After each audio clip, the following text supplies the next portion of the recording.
ஓம் சாய்ராம். ஸ்ரீ சாயி சச்சரிதம் அத்தியாயம் 18 மற்றும் 19. ஹேமத் பந்த் எவ்வாறு ஏற்றுக்கொள்ளப்பட்டு ஆசீர்வதிக்கப்பட்டார், திருவாளர் சாத்தே, திருமதி தேஷ்முக்கின் கதைகள், நல்ல எண்ணங்களின் அவா நிறைவேற்றத்தை ஊக்குவித்தல், உபதேச வகைகள், அவதூறு பேசுவது பற்றியும் உழைப்புக்கு ஊதியம் கொடுப்பது பற்றியும் போதனைகள். முந்தைய 2 அத்தியாயங்களில் துரித பிரம்ம ஞானத்தை பெற விழைந்த பணக்காரர் பாபாவால் எவ்வாறு நடத்தப்பட்டார் என்பதை ஹேமத் பந்த் விவரித்தார். இந்த 2 அத்தியாயங்களிலும் அவர் தாமே பாபாவால் எவ்வாறு ஏற்கப்பட்டு ஆசீர்வதிக்கப்பட்டார் எனவும், எங்கனம் நல்ல எண்ணங்களை பாபா ஊக்குவித்து அவைகளை பலனளிக்கச் செய்தார் எனவும் விவரித்து, ஆன்மீக முன்னேற்றத்தை பற்றியும் அவதூறு பேசுவது குறித்தும் உழைப்புக்குரிய ஊதியத்தை பற்றியும் உள்ள பாபாவின் போதனைகளையும் அளிக்கின்றார். முன்னுரை. தமது அடியவர்களின் தகுதிகளை முதலில் சத்குரு கவனிக்கிறார் என்பதும், பின்னர் அவர்கள் மனத்தை எள்ளளவும் குழம்பச் செய்யாமல் பொருத்தமான செயல்துறை கட்டளைகளை அளித்து ஆத்மானுபூதி என்ற லட்சியத்திற்கு தொடர்ந்து அவர்களை இட்டுச் செல்கிறார் என்பதும் நன்றாக அறியப்பட்ட உண்மையாகும். இவ்வகையில் சத்குரு எவைகளை உபதேசிக்கிறாரோ அல்லது கட்டளை இடுகிறாரோ அவைகள் பலரறிய வெளியிடப்படக்கூடாது என்று சிலர் கூறுகிறார்கள். அவர்களுடைய உபதேசங்கள் பிரசுரிக்கப்பட்டால் அவை பயனற்றதாகி விடுகின்றன என்று சிலர் நினைக்கிறார்கள். இக்கருத்து சரியானதன்று. சத்குருவானவர் ஒரு பருவ மேகம் போன்றவர். தமது அமிர்தத்தினை நிகர் மொழிகளை தங்கு தடையின்றி விரிவாக அனைத்து இடங்களிலும் பரவும்படி கருதறிய ஆனந்த மழை பொழிகிறார்கள். இவைகளை நாம் மகிழ்ந்து அனுபவித்து நமது உள்ளம் நிறைவெய்தும் வரை ஜீரணித்து கொண்டு அதன் பின் தனிப்பயன் கருதி க்ஷேம ஒதுக்கீடு ஏதுமின்றி மற்றவர்களுக்கும் பரிமாற வேண்டும். நமது விழிப்பு நிலையில் அவர் போதிப்பவைகளுக்கு இந்நியதி பொருந்துவதுடன் நில்லாது, கனவு நிலையில் அவர் நமக்கு அளிக்கும் காட்சிகளுக்கும் இது பொருந்துவதேயாம். உதாரணத்திற்கு ஒரு நிகழ்ச்சியை கூறுமிடத்து, புத கௌஷிக ரிஷி தாம் கனவில் கண்டதான புகழ்பெற்ற ராமரக்ஷா ஸ்தோத்திரத்தை பதிப்பித்தார். தனது குழந்தைகள் உடல் நலம் பெறுதற் பொருட்டாக கசப்பான ஆனால் ஆரோக்கியமான மருந்துகளை அவர்களின் தொண்டைக்குள் வலிந்து புகட்டும் பாசமுள்ள தாயை போன்றே சாய் பாபா தமது அடியவர்களுக்கு ஆன்மீக செயல்துறை கட்டளைகளை தெரிவித்தார். அவரது முறைமை திரையிடப்பட்டதோ இரகசியமானதோ அல்ல, ஆனால் முற்றிலும் வெளிப்படையானவை. அவருடைய கட்டளைகளை பின்பற்றிய அடியவர்கள் தங்களின் குறிக்கோளை எய்தினார்கள். சாய் பாபாவை போன்ற சத்குருக்கள் நமது அறிவாற்றல் என்னும் கண்களை திறந்துவிட்டு ஆத்மாவின் தெய்வீக அழகுகளை நமக்கு புலப்படுத்துகின்றார்கள். இது செய்யப்படும்போது புலன் உணர்வு பொருட்களில் நமக்குள்ள ஆசை மறைந்து விடுகின்றது.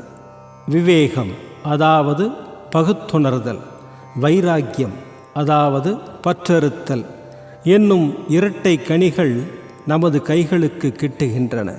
ஞானம் என்பது தூக்கத்தில் கூட துளிர் விடுகின்றது. முனிவர்களின் தொடர்பை பெறும்போதும், அவர்களுக்கு சேவை செய்யும் போதும், அவர்களின் அன்பை பெறும்போதும் இவைகள் அனைத்தினையும் நாம் எய்துகிறோம். தமது அடியவர்களின் அவாக்களை பூர்த்தி செய்யும் ஆண்டவன் நமது உதவிக்கு வருகிறார். நமது தொல்லைகளையும் கஷ்டங்களையும் நீக்கி மகிழ்வெய்த செய்கிறார். ஆண்டவனாகவே கருதப்படும் சத்குருவின் உதவியே இம்முன்னேற்றத்திற்கு முழுவதுமான காரணமாகும். எனவே நாம் எப்போதும் சத்குருவையே பின்பற்றி இருந்து அவர்தம் கதைகளை செவிமடுத்து அவரின் பாதத்தில் வீழ்ந்து வணங்கி அவருக்கே சேவை செய்ய வேண்டும். இப்போது பிரதானமான கதைக்கு வருவோம். திருவாளர் சாத்தே. பல ஆண்டுகளுக்கு முன் பம்பாயின் கவர்னர் ரே பிரபுவால் அடக்கப்பட்ட கிராஃபோர்ட் நடப்பாட்சியின் போது சிறிதளவு பிரசித்தி பெற்றிருந்த சாத்தே என்னும் பெருந்தகை ஒருவர் இருந்தார். அவர் வணிகத்தில் கடுமையான நஷ்டமடைந்தார். மற்றுமுள்ள பிரதிகூலமான சூழ்நிலைகளும் அவருக்கு பெருமளவு தொல்லை அளித்து கவலை அடையவும் உள்ளம் சோர்வுறவும் செய்தது. இருப்பு கொள்ளாமல் இருந்து கொண்டிருந்த அவர் வீட்டை விடுத்து தொலைதூரத்திற்கு வெளியேறி போய்விட எண்ணினார். பொதுவாக மனிதன் கடவுளை நினைப்பதில்லை. ஆனால் இடர்பாடுகளும் பேராபத்துகளும் அவனை சூழும்போது அவன் ஆண்டவரை நோக்கி நிவாரணத்திற்காக வேண்டுகிறான். அவனுடைய தீய கர்மங்கள் யாவும் முடிவுற்றதென்றால் முனிவர் ஒருவரை அவன் சந்திக்கும் வாய்ப்பினை கடவுள் ஏற்பாடு செய்கிறார். அம்முனிவரும் அவனுக்கு நலம் அளிக்கக்கூடிய வழிமுறைகளை உபதேசிக்கிறார். சாத்தேவுக்கும் அத்தகைய அனுபவமே ஏற்பட்டது. தத்தம் தேவைகள் பூர்த்தி செய்யப்படவும் மனசாந்தியை அடைவதற்கும் ஏதுவாக சாயிபாபாவின் தரிசனத்தை பெற ஏராளமான மக்கள் திரளாக சென்று கொண்டிருக்கும் ஷீரடிக்கு போகும்படி அவருக்கு அவரது நண்பர்கள் அறிவுரை கூறினார்கள். அவருக்கு இக்கருத்து பிடித்திருந்தது. உடனே ஷீரடிக்கு 1917 வந்தார். பரபிரம்மமாகவும் சுயஜோதியாகவும் களங்கமற்றதாயும் தூயதாகவும் உள்ள சாயிபாபாவின் ரூபத்தை கண்ணுற்று அவரது மனம் பதைப்பதைப்பை விடுத்து சாந்தமுற்றது. தமது முப்பிறவிகளில் ஏற்பட்ட நல்வினைகளின் குவியலே தம்மை பாபாவின் புனித திருவடிகளுக்கு கொணர்ந்தது என அவர் நினைத்தார். அவர் உறுதியான மனத்திட்பம் வாய்க்கப் பெற்ற மனிதர். உடனேயே அவர் குரு சரித்திரம் பாராயணம் செய்யத் தொடங்கினார். சப்தாகத்தில் பாராயணம் பூர்த்தியானதும் அன்று இரவு பாபா அவருக்கு ஒரு காட்சி அளித்தார். அது இவ்வாறானது. பாபா குரு சரித்திரத்தை தமது கரங்களில் வைத்துக்கொண்டு அதன் உட்பொருளை முன்னால் அமர்ந்து கவனத்துடன் கேட்டுக்கொண்டிருந்த சாத்தேவிற்கு விவரித்து கொண்டிருந்தார். அவர் விழித்தெழுந்து பின்னர் தனது கனவினை நினைவு கூர்ந்து மிகவும் மகிழ்ச்சி அடைந்தார். அறியாமையில் குரட்டை விடும் தம்மை போன்ற ஆத்மாக்களை பாபாவின் எல்லையற்ற கருணையை எழுப்பிவிட்டு குரு சரித்திர அமுதத்தினை சுவைக்கும்படி செய்கிறது என்று அவர் நினைத்தார். மறுநாள் காக்கா சாஹேப் தீக்ஷித்திடம் இக்காட்சியை பற்றி அவர் தெரிவித்து சாயிபாபாவிடம் அதன் பொருளை பற்றிய நுட்ப குறிப்பினை குறித்து கேட்கும்படி வேண்டிக் கொண்டார். அதாவது, ஒரு வாரம் பாராயணம் செய்தது போதுமா அல்லது மீண்டும் ஆரம்பிக்க வேண்டுமா என்பதாக. காக்கா சாஹேப் தீக்ஷித்தும் தமக்கு கிடைத்த ஓர் அரிய சந்தர்ப்பத்தில் பாபாவை நோக்கி, தேவா, இந்த காட்சியால் சாத்தேவுக்கு எதனை குறிப்பிடுகிறீர்கள்? அவர் சப்தாகத்தை நிறுத்திவிடலாமா, தொடர வேண்டுமா? அவர் ஓர் எளிய அடியவர். அவரது அவா நிறைவேற்றப்படுதல் வேண்டும். அவருக்கு காட்சியின் பொருள் விளக்கப்பட்டு அவர் ஆசீர்வதிக்கப்பட வேண்டும் என கேட்டுக்கொண்டார். பாபாவும் அவர் மற்றும் ஒரு சப்தாகம் பாராயணம் செய்ய வேண்டும். அதை அவர் கவனமாக கற்பாராயின் அவர் தூயவராகி நன்மை பெறுவார். பரமாத்மாவும் மகிழ்வடைந்து இந்த சம்சார வாழ்க்கையின் பந்தங்களிலிருந்து அவரை விடுவிப்பார் என பதிலளித்தார். இச்சமயத்தில் ஹேமத் பந்த் அங்கே இருந்தார். அவர் பாபாவின் கால்களை பிடித்து விட்டு கொண்டிருந்தார். பாபாவின் சொற்களை கேட்டதும் அவர் தன் மனதில் பின்வருமாறு சிந்திக்கலானார். என்ன, சாத்தே ஒரு வாரமே படித்து பரிசை பெற்றுக்கொண்டார். 40 ஆண்டுகளாக ஒரு பயனுமின்றி நான் படித்து கொண்டிருக்கிறேன். இந்த இடத்தில் அவரது 7 நாள் வாசம் பலனளிக்க நேரிட்டு எனது 7 வருட வாசம் பலனேதுமின்றி போகின்றது. தம் அறிவுரையால் என்னை ஆசீர்வதிக்க வேண்டும் எனவும் தமது அமுதத்தை என் மீது பொழிய வேண்டும் எனவும் கருணை மேகத்திற்காக காத்து கொண்டிருக்கும் சாதக பறவையைப் போல எப்போதும் நான் காத்து கொண்டிருக்கிறேன். இந்த எண்ணம் அவர் மனதில் குறுக்கிட அத்தருணமே பாபா அதனை அறிந்து கொண்டார். பாபா பக்தர்களின் எல்லா எண்ணங்களையும் படித்து புரிந்து கொண்டு தீய எண்ணங்களை கீழடக்கி நல்ல எண்ணங்களை ஊக்குவித்தார் என்பது அடியவர்களின் அனுபவமாகும்.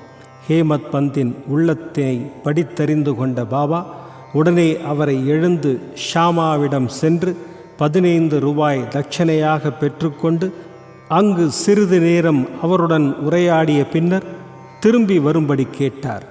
பாபாவின் மனதில் கருணை உதயமாகியது. எனவேதான் அவர் இக்கட்டளையை இட்டார். யார்தான் பாபாவின் ஆணையை மீற முடியும்? ஹேமத் பந்த் உடனே மசூதியை விட்டு ஷியாமாவின் வீட்டிற்கு வந்தார். அவர் அப்போதுதான் குளித்துவிட்டு வேட்டியை உடுத்திக் கொண்டிருந்தார். அவர் வெளியே வந்து ஹேமத் பந்தை நோக்கி, தாங்கள் இப்போது இங்கே இருப்பது எங்கனம்? மசூதியிலிருந்து தாங்கள் வந்துள்ளதாக தோன்றுகிறதே. இருப்பு கொள்ளாதவரை போன்றும் உளச்சோர் உடையவராகவும் ஏன் காணப்படுகிறீர்கள்? ஏன் தாங்கள் தனித்து இருக்கிறீர்கள்? தயவு செய்து அமர்ந்து சிறிது நேரம் இளைப்பாருங்கள். நான் எனது வழிபாட்டை உடனே முடித்துவிட்டு திரும்புகிறேன். அதுவரை வெற்றிலை பாக்கு போட்டுக்கொள்ளுங்கள். பின்னர் மகிழ்ச்சியுடன் உரையாடலாம் என்று கூறிவிட்டு உள்ளே சென்றார். ஹேமத் பந்த் முன் திண்ணையில் அமர்ந்திருந்தார். ஜன்னலில் நாத பாகவதம் என்ற பிரசித்தி பெற்ற மராத்தி நூலை அவர் கண்டார். பெரிய சமஸ்கிருத நூலான பாகவதத்தின் 11வது ஸ்கந்தத்தை பற்றிய ஏக்நாத் முனிவரின் விளக்க உரையாகும்.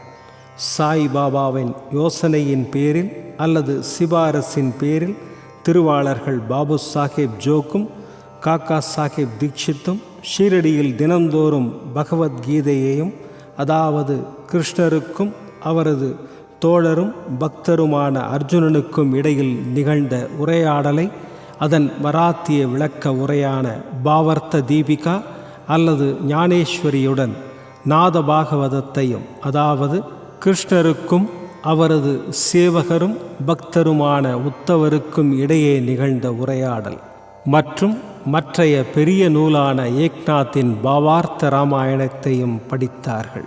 பாபாவிடம் அடியவர்கள் வந்து சில குறிப்பிட்ட கேள்விகளை கேட்டபோது சில சமயங்களில் அதில் ஒரு பகுதிக்கு விடையளித்துவிட்டு பாகவத தர்மத்தின் முக்கிய ஆராய்ச்சி கட்டுரைகளான மேலே குறிப்பிட்ட நூல்களை பாராயணம் செய்வதை சென்று கேட்கும்படி கூறுவார்.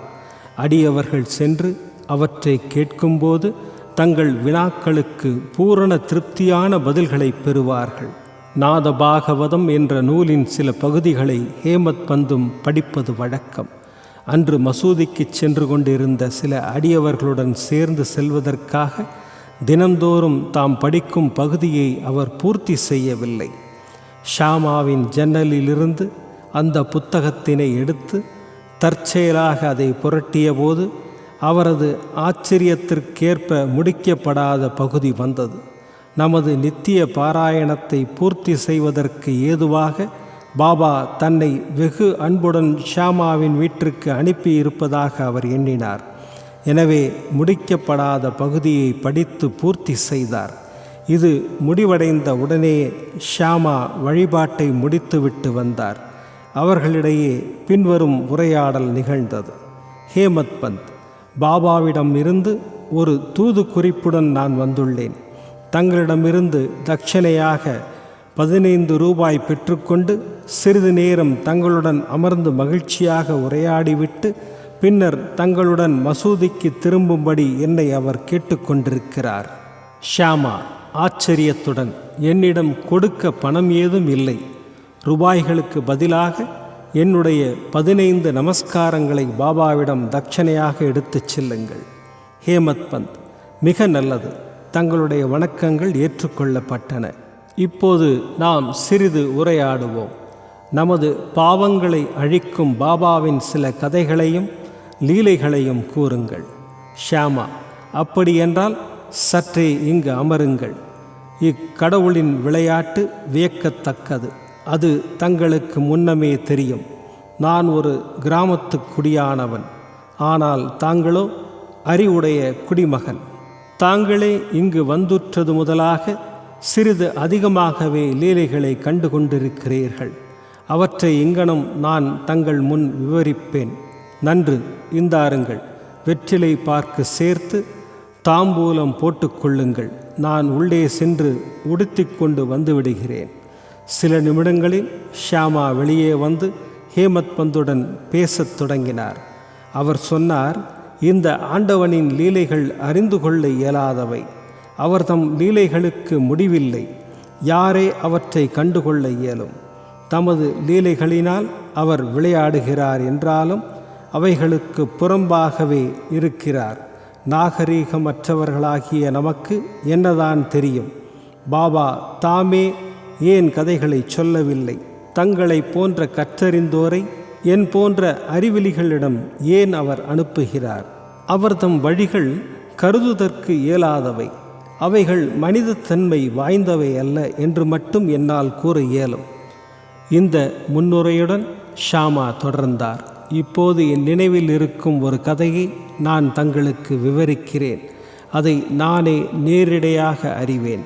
ஓர் பக்தன் எவ்வளவு தூரம் நெஞ்சுரம் கொண்டவனாகவும் தீர்மானம் உள்ளவனாகவும் இருக்கிறானோ அங்கனமே பாபாவின் உடனடியாக பிரதிச்செயலும் இருக்கிறது. சில சமயங்களில் பாபா தமது பக்தர்களை தீவிரமாக சோதனைக்கு உட்படுத்தி பின்னர் அவர்களுக்கு உபதேசம் அளிக்கிறார். உபதேசம் என்ற வார்த்தையை கேட்டவுடனேயே ஹேமத் பந்திற்கு தனது மனதில் ஏதோ ஒரு மின்னலை போன்ற ஒளி பாய்ந்தது போல இருந்தது. அவர் உடனே சாத்தேவின் குருச்சரித்திர பாராயண கதையை நினைவு கூர்ந்து தமது பதைபதைப்பான மனதிற்கு அமைதி அளிக்கவே நிச்சயமாக பாபா தம்மை ஷாமாவிடம் அனுப்பியிருக்க வேண்டும் என்று எண்ணினார். என்றாலும் இந்த உணர்வை அடக்கி கட்டுப்படுத்தி கொண்டு ஷாமாவின் கதைகளை கேட்கத் தொடங்கினார். அவை அனைத்தும் பாபா தமது பக்தர்களிடம் எவ்வளவு அன்புடனும் பாசமுடனும் இருக்கிறார் என்பதை தெரிவிக்கின்றன. இவைகளையெல்லாம் கேட்ட ஹேமத் பந்த் ஒருவித மகிழ்ச்சியை எய்தலானார். பிறகு பின்வரும் கதையை ஷாமா கூறத் தொடங்கினார். திருமதி ராதாபாய் தேஷ்முக். ராதாபாய் என்ற பெயருடைய கிழவி ஒருத்தி இருந்தாள்.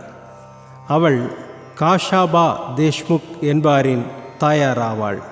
பாபாவின் புகழை கேள்விப்பட்டு சங்கம்நேர் நகர மக்களுடன் அவள் ஷீரடிக்கு வந்தாள்.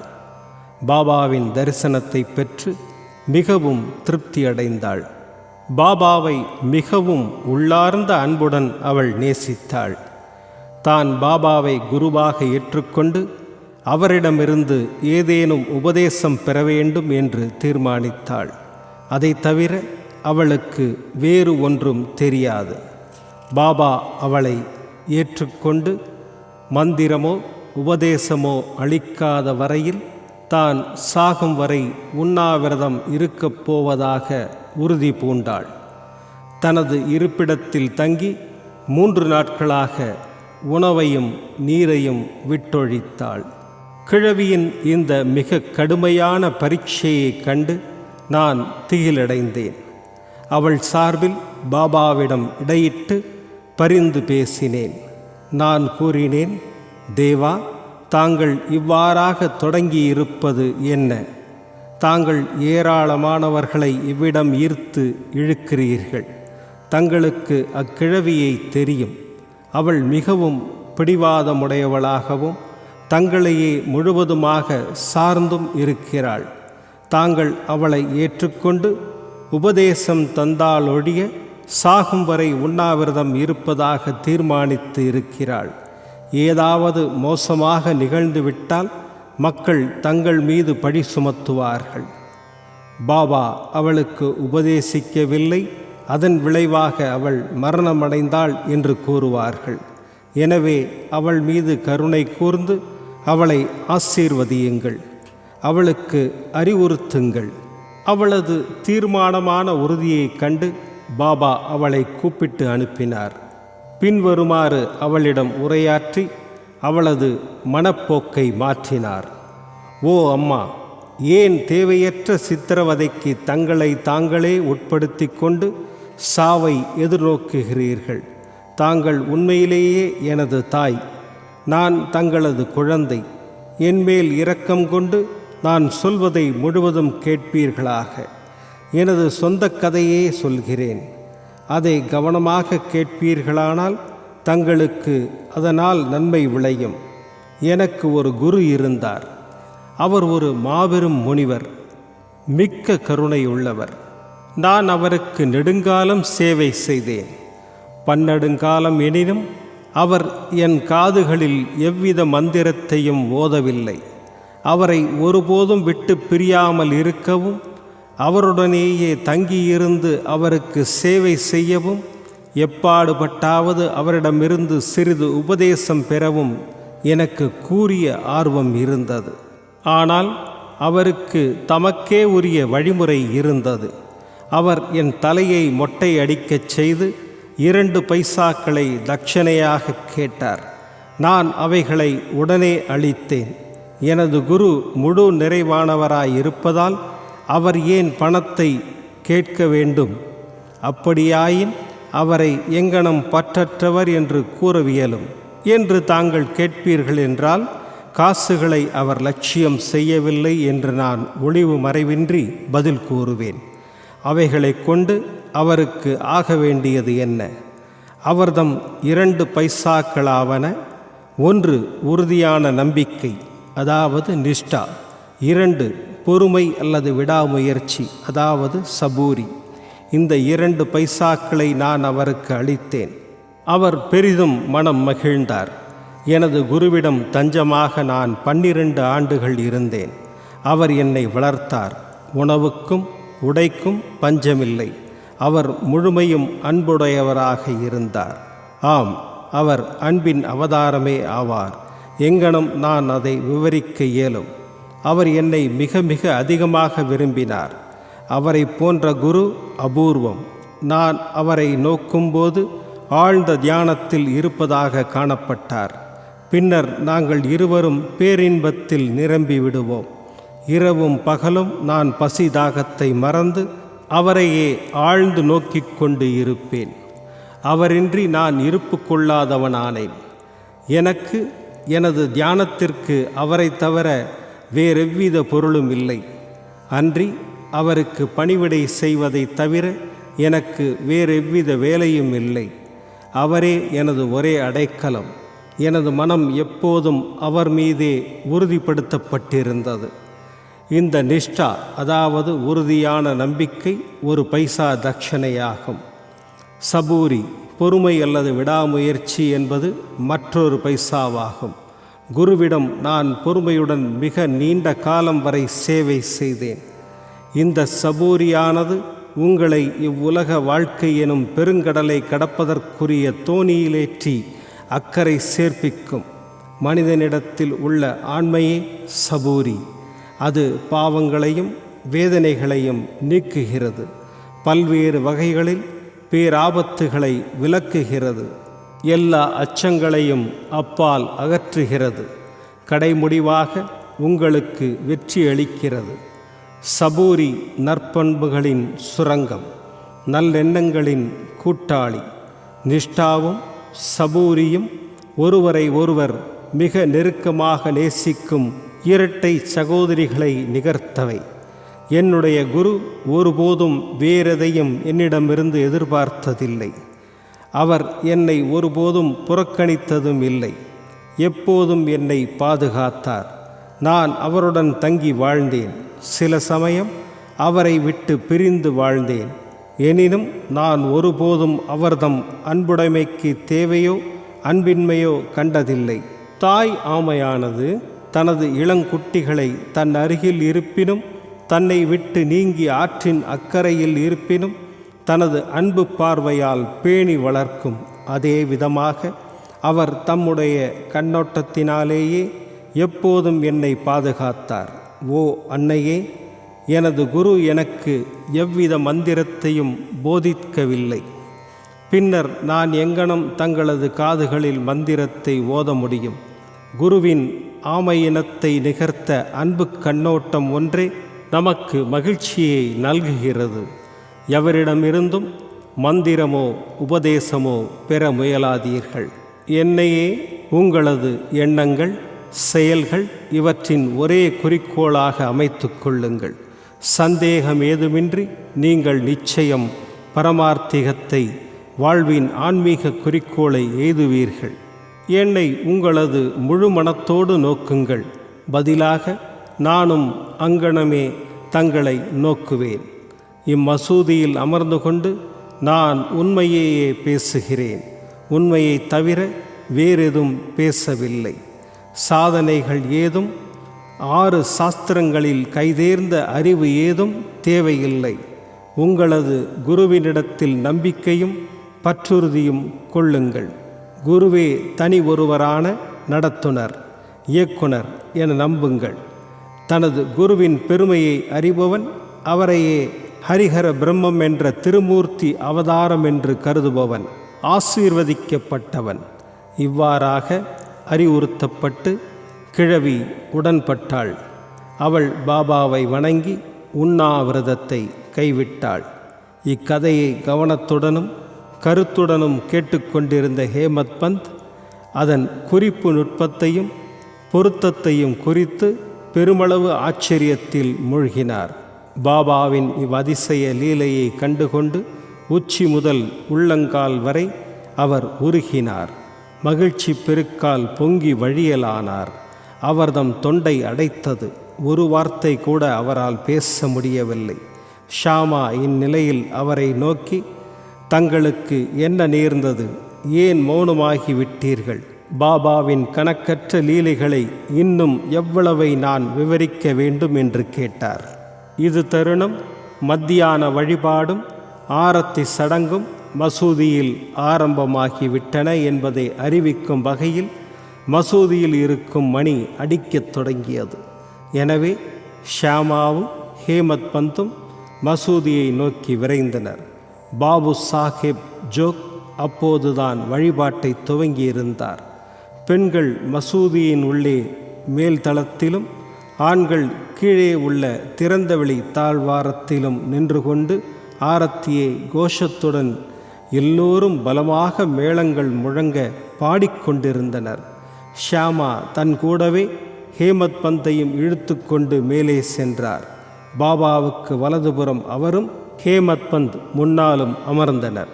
அவர்களைக் கண்டு ஷியாமாவிடமிருந்து கொண்டு வந்த தட்சணையை கொடுக்கும்படி ஹேமத் பந்திடம் கேட்டார். ஹேமத் பந்த் அவ்விடம் நேரே சென்றிருந்ததாகவும் ஷியாமா ரூபாய்க்கு பதிலாக நமஸ்காரங்களை அளித்ததாகவும் அவர் அங்கேயே நேரில் இருப்பதாகவும் கூறினார். பாபா அதற்கு, நன்று, தாங்கள் இருவரும் சம்பாஷித்தீர்களா? அப்படியென்றால் நீங்கள் பேசியவை அனைத்தையும் குறித்து எனக்கு சொல்லுங்கள் என்றார். மணியோசை, மேளம், கோஷ்டிகானம் இவற்றை பொருட்படுத்தாது ஹேமத் பந்த் அவர்கள் பேசியதை கூற ஆவலாயிருந்தார். அதை எடுத்துரைக்கவும் ஆரம்பித்தார். பாபா அதை கேட்பதற்கு ஆவலாயிருந்தார். எனவே அவர் தம் திண்டை விட்டு நீங்கி முன்னால் சாய்ந்து கொண்டார். தாம் உரையாடியவை எல்லாம் மிகவும் மகிழ்வளிக்கின்றவை.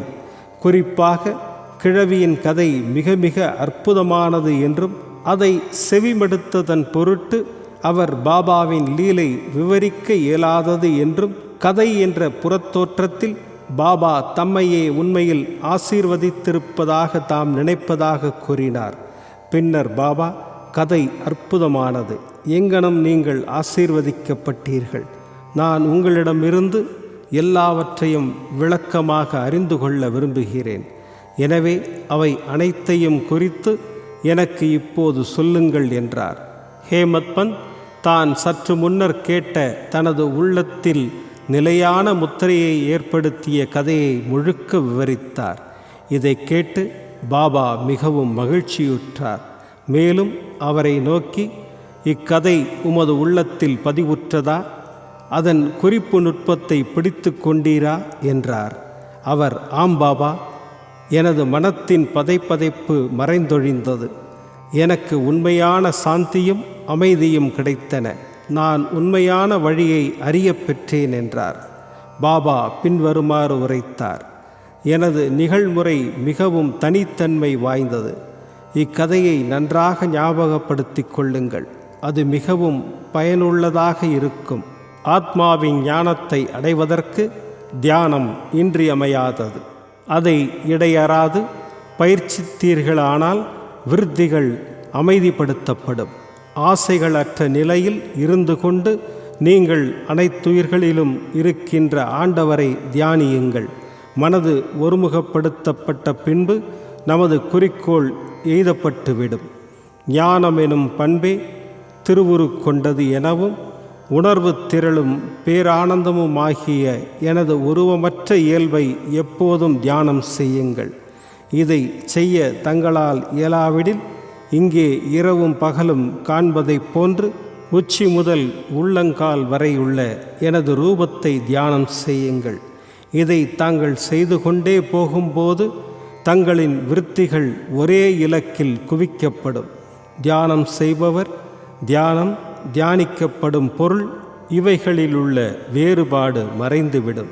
தியானம் புரிபவர் உச்ச உணர்ச்சி திரளுடன் ஒன்றி பிரம்மத்துடன் கலந்து ஐக்கியமாகிவிடுவார். தாய் ஆமை நதியின் ஒரு கரையிலும் அதன் குட்டிகள் மறு கரையிலும் இருக்கின்றன. அவைகளுக்கு அது பாலோ உஷ்ணமோ அளிப்பதில்லை. அதனுடைய கண்ணோட்டம் ஒன்றே அவைகளை போஷிக்கிறது. குட்டிகள் தமது தாயாரை ஞாபகத்தில் கொள்ளுதலை தவிர வேறொன்றும் செய்வதில்லை. தாய் ஆமைகளின் கண்ணோட்டம் குட்டிகளுக்கு காலூன்றி பெய்யும் அமுத மழையாகவும் ஊட்டப்பண்பிற்கும் மகிழ்ச்சிக்கும் உள்ள ஒரே தோற்றுவாயாகவும் இருக்கிறது.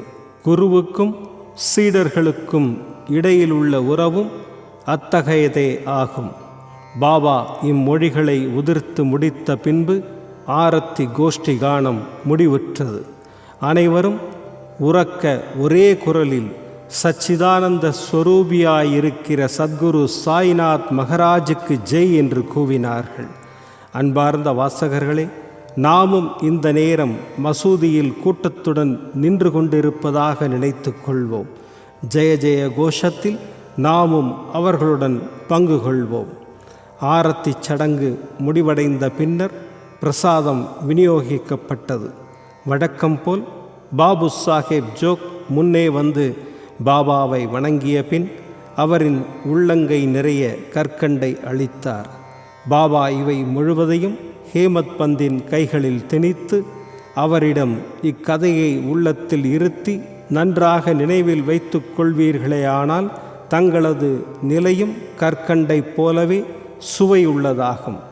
உங்களது எல்லா விருப்பங்களும் நிறைவேற்றப்படும். நீங்களும் சந்தோஷமாயிருப்பீர்கள் என்று கூறினார். ஹேமத் பந்த் பாபாவின் முன்னால் பணிந்து வணங்கி, இவ்வாறே எனக்கு அனுகூலம் செய்யுங்கள், என்னை எப்போதும் ஆசீர்வதித்து காப்பாற்றுங்கள் என்று கெஞ்சி கேட்டுக்கொண்டார். பாபா அதற்கு இக்கதையை கேட்டு அதனை குறித்து தியானித்து அதன் மெய்க்கருத்தை ஜீரணித்து கொள்ளுங்கள். அப்போது உங்களிடத்திருந்து தாமே வெளிப்படுத்தி காட்டுகின்ற ஆண்டவரை எப்போதும் ஞாபகம் மூட்டி தியானித்து கொண்டிருப்பீர்கள் என்று பதிலளித்தார். அன்பான பக்தர்களே, அப்போது ஹேமத் பந்த் கற்கண்டு பிரசாதத்தை பெற்றார். நாமும் இப்போது கற்கண்டு பிரசாதம் அல்லது இக்கதையின் அமிர்தத்தை பெறுவோம். அதை நம் உளம் நிறைவடையும் வரை பருகுவோம். அதை தியானிப்போம். அதை ஜீரணித்து கொள்வோம். பாபாவின் அருளினால் வலிமையுடனும் மகிழ்ச்சியுடனும் இருப்போம். ஆமென். 19ஆம் அத்தியாயத்தின் இறுதியில் ஹேமத் பந்த் மற்றும் சில விஷயங்களை பற்றி கூறியிருக்கிறார்.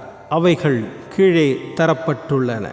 நமது குணத்தை பற்றி பாபாவின் அறிவுரை. பின்வரும் பாபாவின் மொழிகள் பொதுவானவை, விலை மதிக்க முடியாதவை.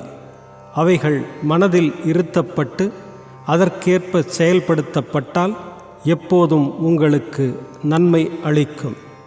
ஏதேனும் உறவோ தொடர்போ இல்லாவிடில் ஒருவரும் எங்கும் செல்லுவதில்லை. ஏதேனும் ஜீவராசிகளோ மனிதர்களோ உங்களிடம் வர நேர்ந்தால் அவர்களை பண்பின்றி விரட்டிவிட வேண்டாம். அவர்களை நன்றாக வரவேற்று உரிய மரியாதையுடன் நடத்துங்கள். தாகமாயிருப்போர்க்கு தண்ணீர் கொடுத்த போதும், பசியாயிருப்போர்க்கு உணவு அளித்த போதும், ஆடை அற்றவர்களுக்கு ஆடை அளித்த போதும், உட்காருவதற்கும் இளைப்பாறுவதற்கும் உங்களது திண்ணையை மற்றவர்க்கு அளித்த போதும் ஸ்ரீஹரி நிச்சயம் மகிழ்வெய்துகிறார். யாராவது உங்களிடம் பணம் கேட்டு உங்களுக்கு கொடுக்க மனதில்லாமல் இருந்தால் கொடுக்காதீர்கள். ஆனால் அவரை பார்த்து நாயை போன்று குறைக்க வேண்டாம். யாரேனும் நூற்றுக்கணக்கான விஷயங்களை உங்களுக்கு எதிராக கூறட்டும், ஆனால் கசப்பாக எவ்விதத்திலும் அவர்களுக்கு பதில் அளிக்கும்படியாக சீற்றம் கொள்ளாதீர்கள். இவ்வாறான விஷயங்களை எப்போதும் சகித்து கொண்டிருப்பீர்களேயானால் நீங்கள் நிச்சயம் மகிழ்ச்சி அடைவீர்கள். உலகம் தலைகீழாக மாறட்டும், நீங்கள் இருந்த இடத்திலேயே இருங்கள். உங்கள் இருப்பிடத்தில் நின்று கொண்டோ வசித்து கொண்டோ அனைத்து விஷயங்களையும் உங்கள் முன்னர் கடந்து செல்லும் காட்சியாக அமைதியுடன் பார்த்து கொண்டிருப்பீர்களாக. உங்களிடமிருந்து என்னை பிரிக்கும் வேற்றுமை சுவரை இடித்து விடுங்கள். பின்னர் நமது சந்திப்பிற்குரிய சாலையானது தடங்கலின்றியும் திறந்தும் இருக்கும். நான் நீ என்ற வேறுபாட்டுணர்வே குருவிடமிருந்து சீடனை பிரிக்கும் தடை அரணாகும். அது அழிக்கப்பட்டாலன்றி இரண்டர கலத்தல் அல்லது ஐக்கியமாதல் இயலாது. கடவுளே சகலத்திற்கும் ஒரே உரிமையாளர், அல்லாஹ் மாலிக். வேறொருவரும் நமது பாதுகாவலர் அல்ல. அவர் வேலை செய்யும் முறைமை அசாதாரணமானது, விலை மதிக்க முடியாதது, அறிவால் அறிய முடியாதது. அவரது சங்கல்பமே ஈடேறும். அவர் நமக்கு வழிகாட்டுவார், நமது உள்ளத்தின் ஆசைகளை பூர்த்தி செய்வார். ரிணானுபந்தத்தின் அதாவது முன்ஜென்மத்தின் உறவு மூலமாகவே நாம் இணைந்துள்ளோம். ஒருவருக்கொருவர் அன்பாயிருந்தும் சேவை செய்தும் நாம் மகிழ்ச்சியுடன் இருப்போம். எவன் வாழ்க்கையின் மிக மிக உயர்ந்த குறிக்கோளை ஏதுகிறானோ அவன் இரவாப்புகளுடையவன், மகிழ்ச்சியுடையவன். மற்றவரெல்லாம் வெறுமனே உளதாயிருக்கிறார்கள் அல்லது மூச்சு விடும் வரை வாழ்ந்திருக்கிறார்கள். நல்ல எண்ணங்களின் அவா நிறைவேற்றத்தை ஊக்குவித்தல். நல்ல எண்ணங்களை சாய்பாபா எங்கனம் ஊக்குவித்தார் என்பதை அறிவது சுவாரஸ்யமானது. அன்புடனும் பக்தியுடனும் முழுமையாக உங்களை நீங்கள் அவரிடமிருந்து சரணாகதியாக்கிக் கொள்ள வேண்டும். பின்னர் எவ்வளவோ விஷயங்களில் அடிக்கடி அவர் உங்களுக்கு உதவி செய்வதை காண்பீர்கள். தூக்கத்திலிருந்து எழுந்த உடனே உங்களுக்கு ஏதாகிலும் ஒரு நல்ல எண்ணம் உதிக்கின்ற போது அதையே பின்னர் பகல் பொழுதில் உள்முதிர்வுற அனுசரித்தல். உங்களது புத்தியின் திறம் மலர்ந்து வெளிப்பட்டு மனது சாந்தி அடையும் என்று ஒரு முனிவர் கூறியிருந்தார். ஹேமத் பந்த் இதை முயற்சிக்க விரும்பினார். ஒரு புதன்கிழமை இரவு படுக்க புகும் முன் அவர் சிந்தித்தார். நாளை வியாழக்கிழமை, ஒரு புனிதமான நாள். ஷீரடியும் மிகவும் புனிதமான இடம். எனவே நான் நாளை முழுவதும் ராமநாமத்தை நினைவூட்டிக் கொள்வதிலும் போற்றுவதிலும் கழிப்பேன் என்றவாறு அவர் உறங்கினார். அடுத்த நாள் காலை அவர் துயில் நீங்கி எழுந்தபோது எவ்வித முயற்சியும் இன்றி ராமநாமத்தை நினைவு கூர்ந்தார். தமது காலை கடமைகளை முடித்து கொண்ட பின் மலர்களுடன் பாபாவை காணச் சென்றார். தீக்ஷித் வாதாவிலிருந்து புறப்பட்டு பூட்டி வாதாவை கடந்து கொண்டிருக்கும் அதே தருணத்தில் பாபாவுக்கு முன்னால் மசூதியில் அவுரங்காபாத்கர் என்னும் ஒருவரால் இனிமையாக பாடப்படுகின்ற ஓர் அழகிய பாடலை கேட்டார். அது ஏக்நாத்தின் குரு கிருபாஞ்சன் பாயோ மேரே பாயி என்ற பாடல். அப்பாடலில் குருவின் கடாட்சம் என்னும் ரூபத்தில் அஞ்சனம் அவருக்கு கிடைத்தது என்றும் அது அவரின் பார்வையை திறந்துவிட்டு அவருக்கு ராமரை அகத்தும் புறத்தும் உறக்கத்திலும் கனவிலும் விழிப்பு நிலையிலும் எவ்விடத்தும் காணும்படி செய்தது என்றும் கூறினார். எவ்வளவோ பாடல்கள் இருக்கின்றன. பின்னர் ஏன் இக்குறிப்பிட்ட பாட்டு பாபாவின் பக்தரான அவுரங்காபாத்கரினால் தேர்ந்தெடுக்கப்பட வேண்டும்? பகல் பொழுதில் ராமநாமத்தை இடைவிடாமல் பாட வேண்டும் என்ற ஹேமத் பந்தின் தீர்மானத்திற்கு ஊட்டமளிக்க வேண்டும் என்று ஏற்பாடு செய்யப்பட்டதல்லவா தனித்திறம் வாய்ந்த இந்த நிகழ்வு பொருத்தம். உபதேசங்களின் விதங்கள். அவதூறு பேசுவோர் அதாவது புறங்கூறுவோர் கண்டிக்கப்படுதல். அறிவுரை வழங்குவதற்கு சாய்பாபாவிற்கு எத்தகைய சிறப்பான இடமோ குறிப்பிட்ட நேரமோ தேவை இருக்கவில்லை. சந்தர்ப்பம் நேரிட்ட போதெல்லாம் தாராளமாக அவற்றை அவர் வழங்கினார். ஒருமுறை பாபாவின் பக்தனொருவன் வேறொருவரை அவர் அறியாதபடி மற்ற ஜனங்களின் முன்னிலையில் திட்டினான். தனது சகோதரரின் நன்மைகளை எல்லாம் புறத்தொதுக்கி அவரின் குறைபாடுகள் குறித்து கேட்போர்கள் அருவருப்பு அடையும்படியாக பழித்து பேசினான். அவசியமின்றி மற்றவர்களை புறங்கூறுவது மக்களுக்குரிய ஒரு மனப்பாங்காக இருப்பதை பொதுவாக நாம் காண்கிறோம். முனிவர்கள் இந்த புறங்கூறுதலை வேறொரு கோணத்திலிருந்து நோக்குகிறார்கள். அழுக்கை நீக்குவதற்கு பல வழிகள் இருக்கின்றன, மண், நீர், சோப்பு முதலானவை. ஆனால் புறங்கூறுபவனுக்கோ அவனுக்கே உரித்தான வழி இருக்கிறது. அவன் மற்றவர்களது அழுக்கை, அதாவது குறைபாடுகளை தனது நாவினால் அகற்றி நீக்குகிறான். ஒரு வகையில் அவன் தன்னால் திட்டப்படுபவனுக்கே உதவுகிறான்.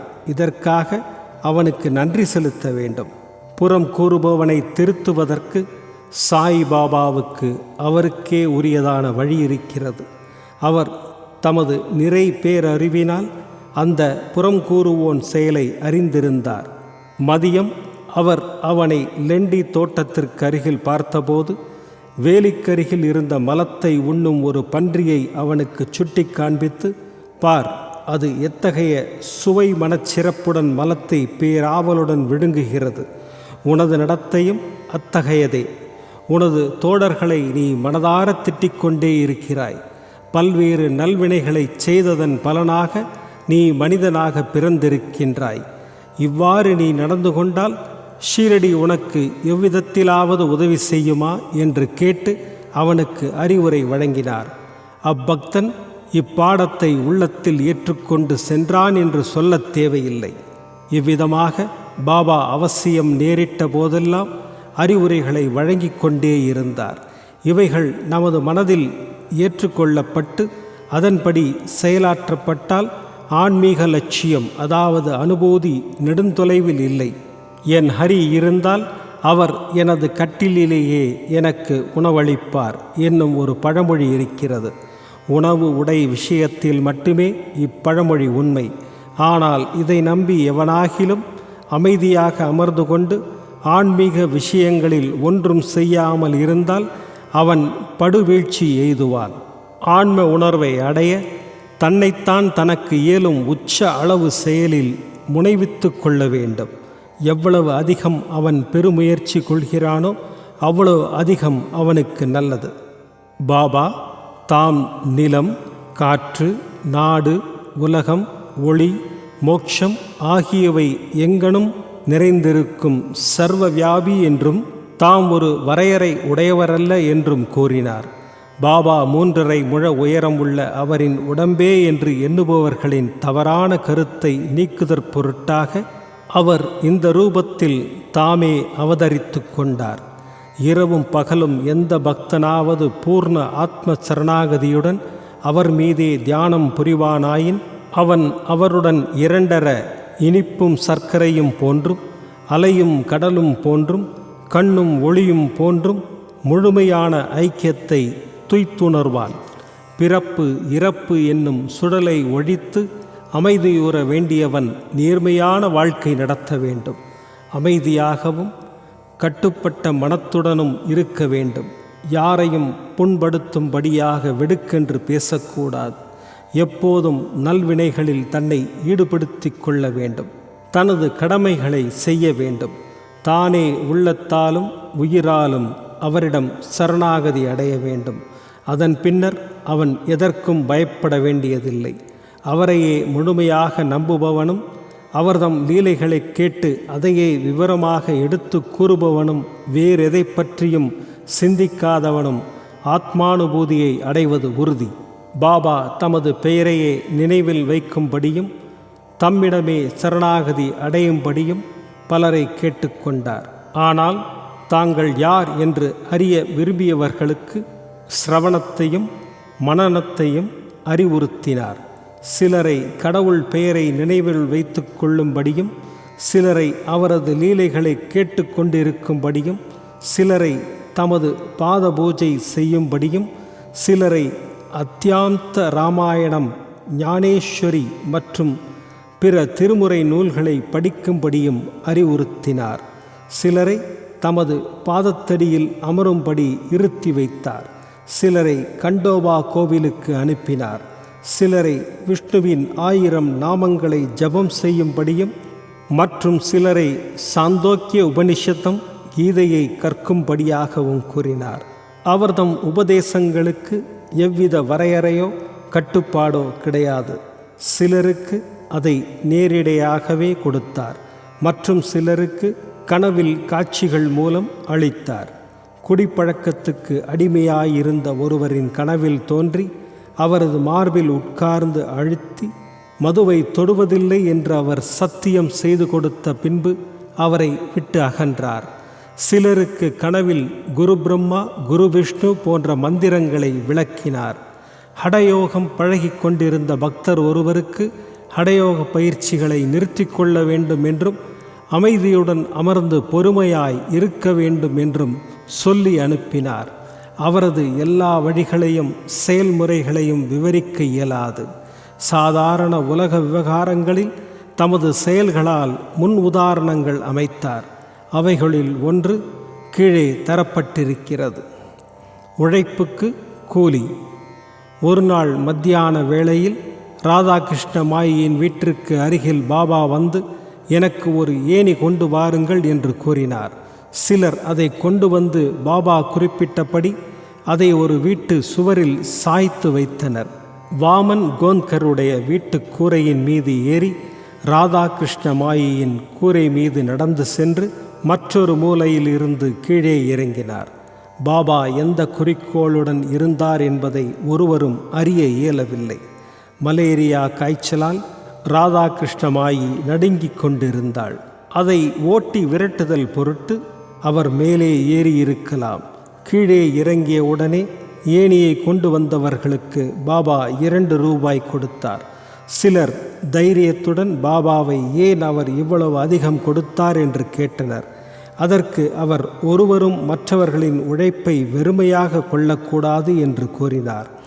உழைப்பவனுக்கு அவனுக்கு உரியவைகள் ஒழுங்காகவும் தாராளமாகவும் கொடுக்கப்பட வேண்டும். பாபா அறிவுறுத்திய இக்கொள்கை பின்பற்றப்பட்டால், அதாவது உழைப்பிற்கான கூலி ஒழுங்காகவும் திருப்திகரமாகவும் அளிக்கப்பட்டால், தொழிலாளர்கள் இன்னும் சிறப்பாக வேலை செய்வார்கள். தொழிலாளர்களும் முதலாளிகளும் லாபமடைவார்கள். இழுத்து மூடுவதற்கோ வேலை நிறுத்தங்களுக்கோ இடமே இல்லை. தொழிலாளி முதலாளி மனஸ்தாபமும் இல்லை. ஸ்ரீ சாயியை பணிக. அனைவருக்கும் சாந்தி நிலவட்டும். விதம் விதமான பக்தி நிகழ்ச்சிகளை உங்களுக்காக தந்து கொண்டிருக்கிறது உங்கள் கோபுரம் டிவி. உங்களுக்கு பிடித்த நிகழ்ச்சிகளை லைக் செய்யுங்கள். உங்களுக்கு பிடித்த மாணவர்களுக்கு ஷேர் செய்யுங்கள். மேலும் சப்ஸ்கிரைப் செய்வதோடு மட்டுமல்லாது அருகில் இருக்கும் பெல் பட்டனை கிளிக் செய்து கோபுரம் டிவி நிகழ்ச்சிகளை உடனுக்குடன் தெரிந்து கொள்ளுங்கள்.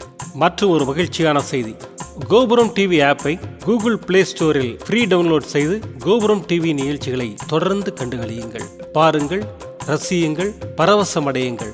gopuramtv.com. பக்தி பக்திமயம்.